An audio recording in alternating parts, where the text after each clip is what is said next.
My name is Evelyn. I am 46 years old and I'm from Oklahoma. I'm a Choctaw with Scleroderma. And what I've read about it is that um, there are supposedly more people who are Choctaw Indian living in Oklahoma who have Scleroderma. And for it to be such a rare disease, even living here all my life, I have never met another person that I knew uh, had Scleroderma, especially another Choctaw. And I'm around Choctaws all the time. So if there are other people like me living near me who are suffering, then I would love to meet them. We don't have a support group anywhere near where I live, and so I don't really have anyone to ask questions about, and um, share information about, different things that we're experiencing. Maybe somebody could help me with some of my issues. I know I have a lot of skin issues, but also internally, um, scleroderma has affected every organ of mine except for my kidneys. And so um, I suffer from a lot of depression and anxiety because it's such a scary disease to have. And um, not everyone treats me very nicely. Um, Men don't want to date me once they find out about the disease. So I'm at home alone all the time with my kids. I am currently not working. Um, I have been cursed out and accused of lying uh, by employers when I ask for accommodations at work. And a lot of people just don't think that I look sick enough. Um, it's hard to tell someone about symptoms that are only going on maybe internally because I can't show them. But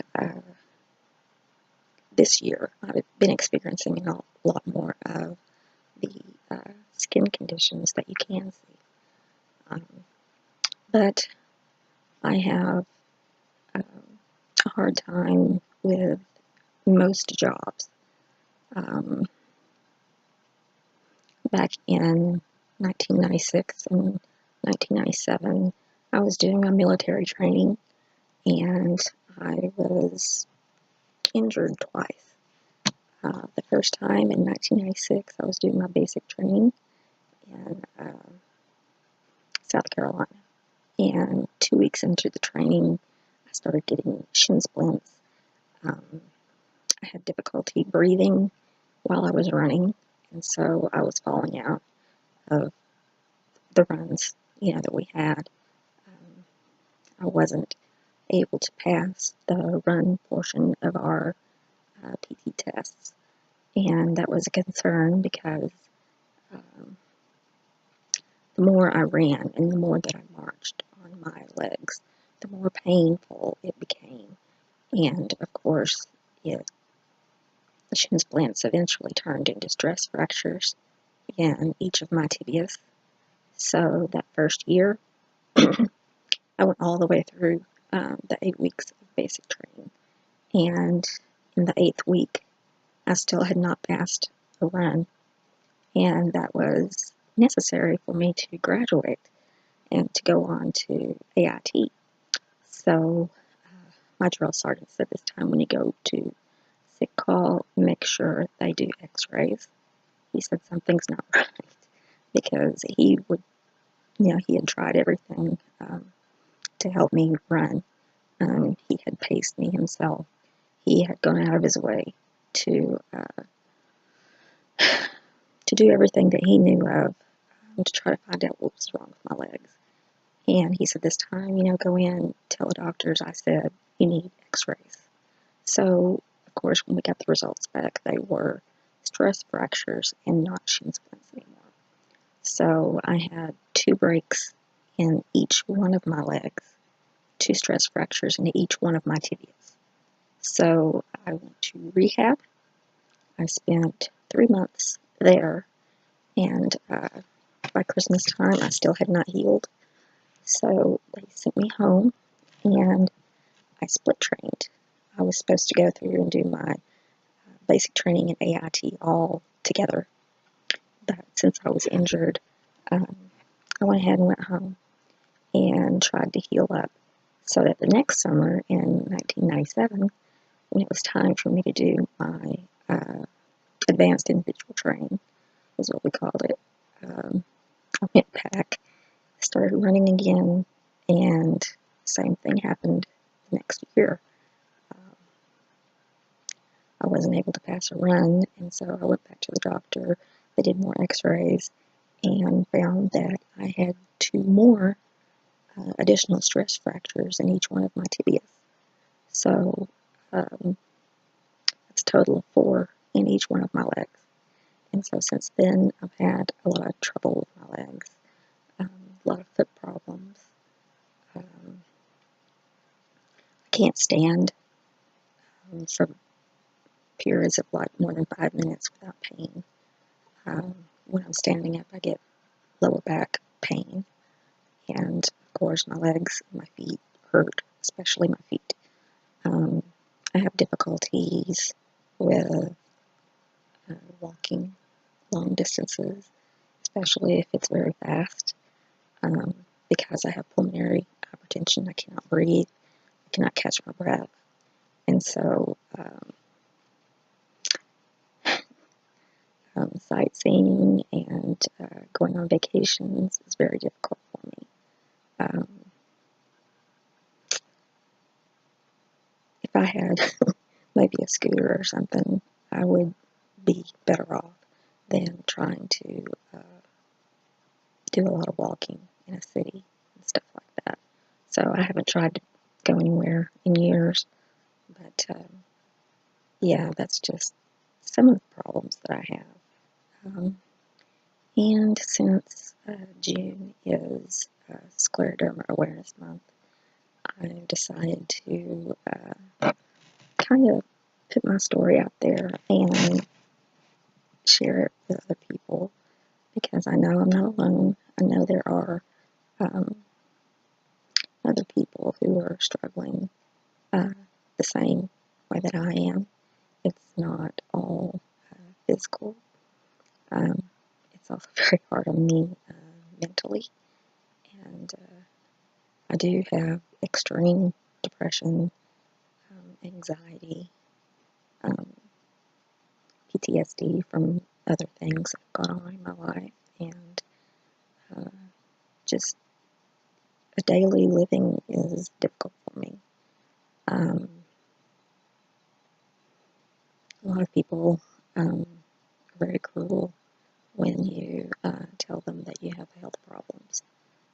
If it's not something that they have ever heard of, if it's not popular, like scleroderma is not something that anyone's ever heard of. I myself had never heard of it until I got it. And so it's hard to try to convince people that it's a real illness and that there's no cure for it, and that it makes me very sick. It limits what I'm able to do job-wise. And right now, I'm not working at all because my health is so bad, and I can't find a job. No one will hire me. And so I applied for disability for a second time. I first applied back in 2012. I did not work from 2012 until 2015, and I was denied that whole 3 year series of disability, and found a job in 2015 at a casino and did surveillance work there, and then transferred to another casino closer to home and unfortunately, I got pulled over one night when I was going to pick up my son, and I was charged with a felony DUI. So I just compounded my problems about 20-fold, because it's now 2019. This is June 2019, and I lost my job. I was fired back in September of 2017 when I got the DUI, and I have not worked since. I have that felony on my record, and no one in the small town that I live in will hire me. It's really hard for me to exist, being a single mother with two boys, and not being able to support us. It's very difficult to have to take money from my mother to pay our bills. But if it weren't for her kindness, then I don't know what it would be. I've applied for disability again, and I'm hoping that this time the decision will be different. I hope that I can get disability, because working isn't going too great for me. Not only am I limited because of my health, but also because of this felony. And so I'm just very sad and depressed, and